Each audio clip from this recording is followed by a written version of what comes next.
Good morning, this is Sarah, your healthy carnivore in the UK on day, no idea, 177? I know I'm coming up very close to my 6-month carniversary. If you don't know me, I've been in the carnivore space for 10 years. But I was always one that was a little bit scenic, a bit bumpy, a little bit of a joke in the carnivore community. And then on the 22nd of July in 2024, I made the commitment to do it forever, not stop, never have another cheat meal, never have another cheat day, and just go all in like the long-term carnivores that we're all jealous of, right? I wanted to be like the Kelly Hogans and the Lisa Wiedemans and all the others. And there's only one way to be like someone, and that's to be like someone. And so that's what I'm now doing. And this video today will form part of my Fat Adaptation series.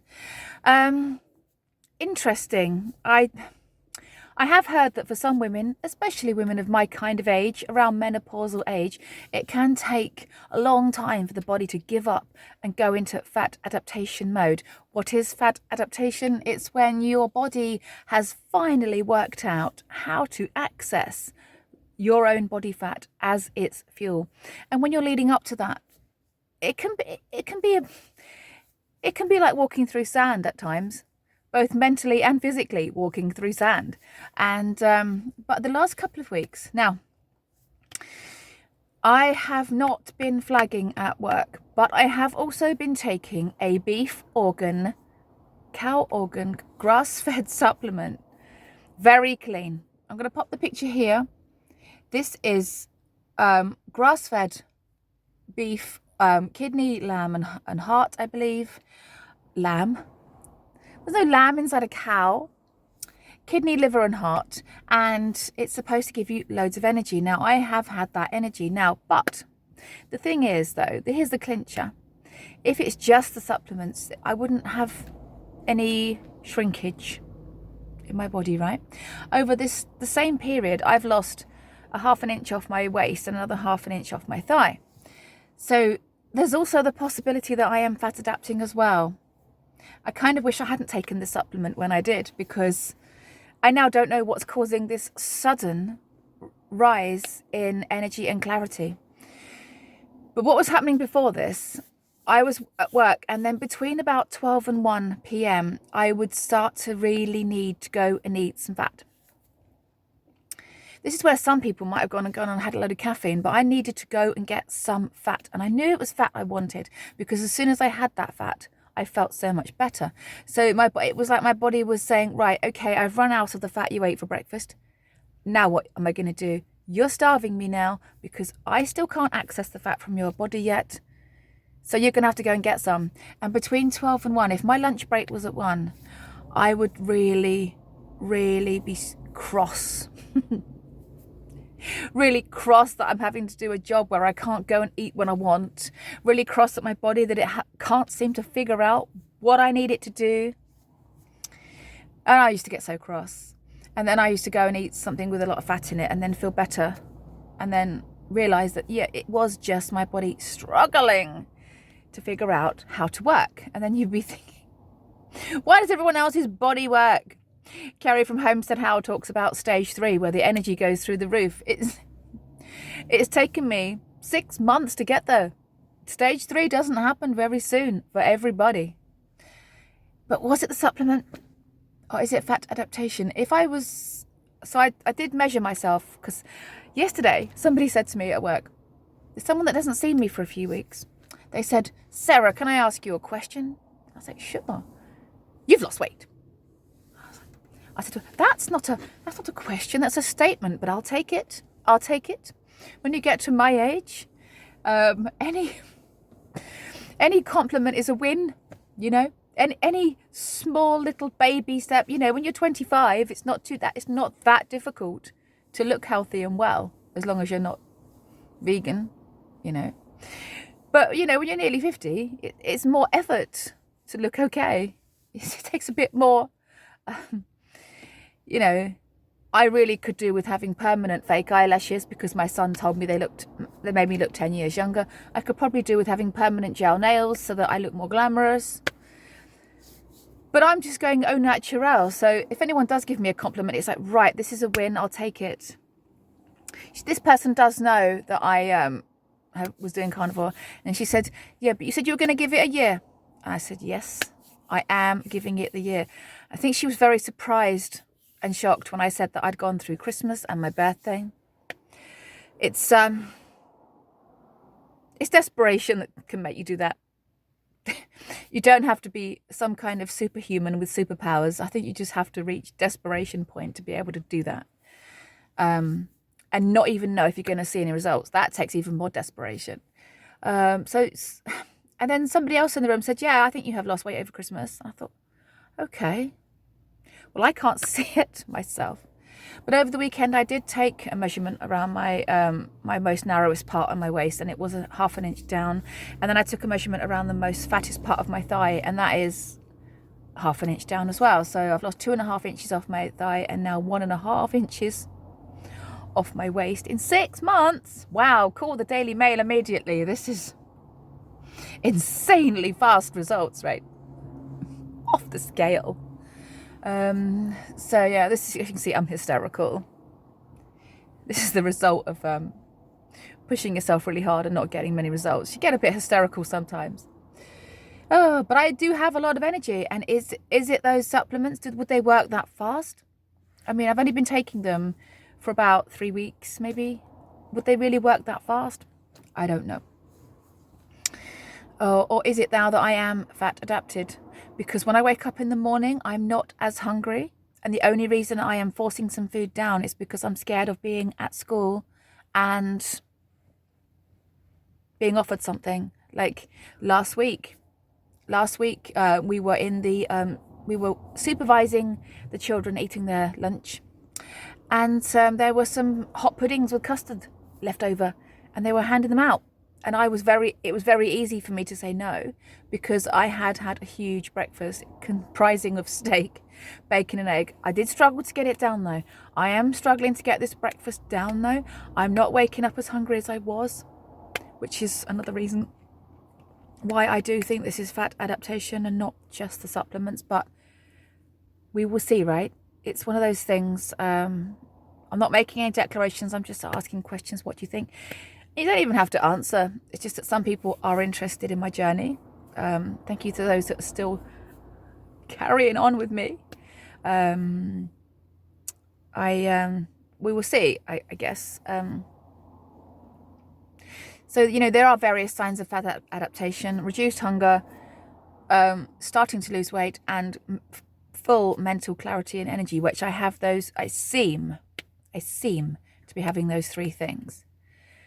But for full clarity and full disclosure, I am taking this beef part supplement, which is incredibly clean, no nasty fillers, just the beef, heart, liver and kidney in a beef capsule with absolutely no other additives in it to speak of. They're very expensive. The only reason I got them in the first place was because I was given a voucher by the parents of the children I work with. And I thought to myself, let's spend it on something that's for my health rather than something silly. And they seem to be great. And because I've struggled with getting my iron up, they're not going to hurt with that either. So that's really the video. That's really the crux of the main part of the video. Am I fat adapted yet? I guess time will tell. I haven't even really started getting going with any exercise yet, because I still am clinging on to the hopes of the original carnivore pioneers that it's healing rather than something I'm doing and not doing. I'm still clinging on to that. Now that I've seen this sign of possible fat adaptation, it makes me reluctant to start my exercise campaign yet. I might like to give it a month. If at the end of that month, you're going to think I'm crazy. You're going to think, just do the weight training. Just do that. But the trouble with this is I won't know whether it was the exercise that got me changing shape and everything, or whether it was the fact that my body has now healed and was going to do it anyway.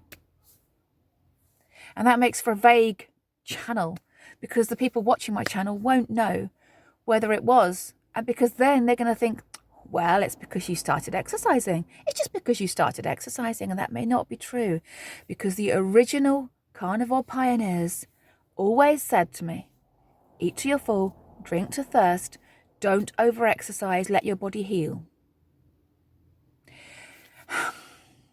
So,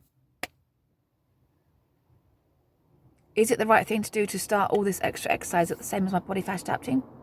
Possibly yes, but we won't know which one did it, if you see what I mean. Hopefully that makes some kind of sense. I am going back to Zumba tonight, and going to,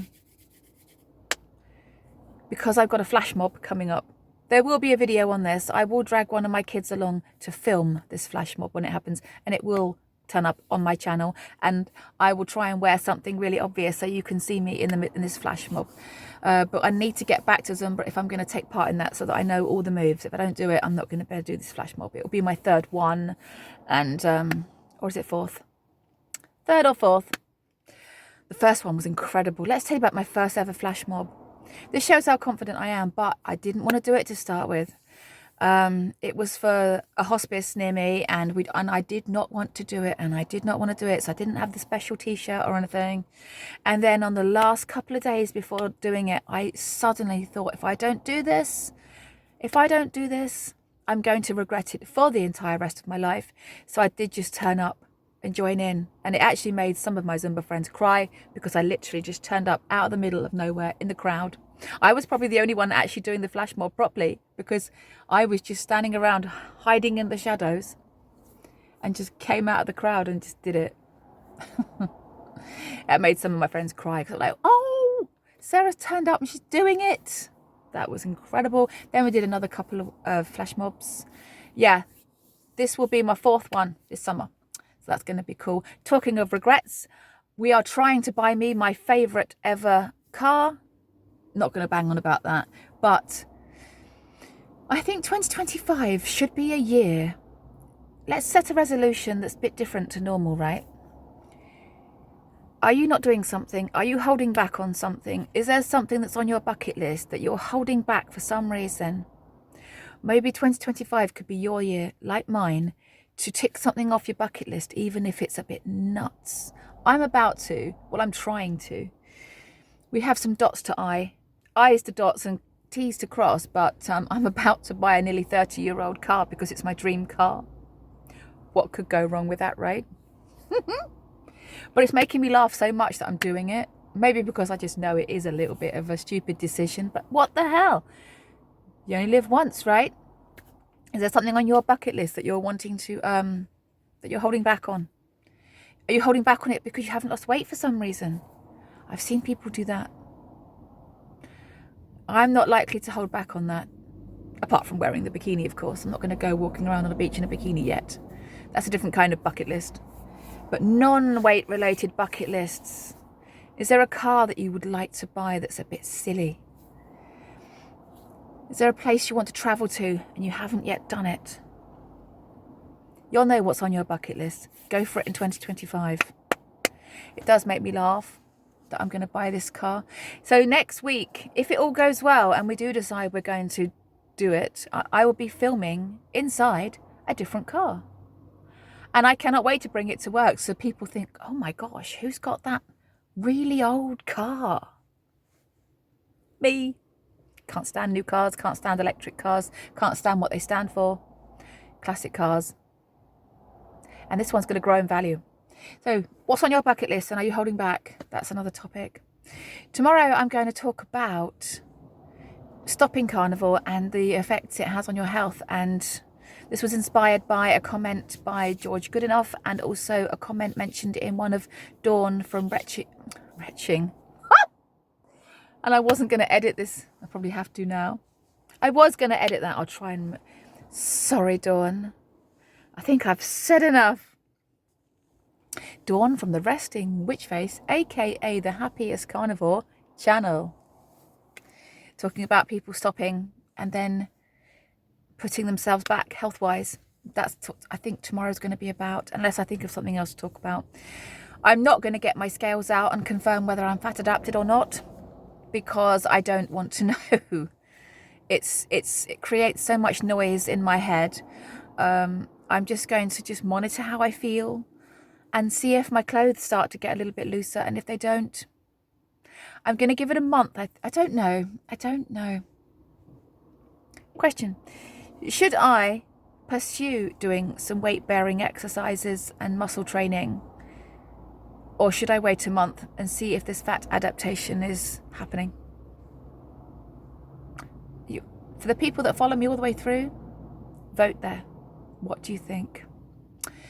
And I'm going to go now and watch the beginning of this bat to see if it makes any sense. And I am going to wish you an amazing day. If you've got any sun, go and get it. If you've got any meat, go and eat it. If you've got any water, go and drink it. And protect your peace, as the Carnival Odyssey says. And just thrive. And thank you so much for listening. Take care. Bye.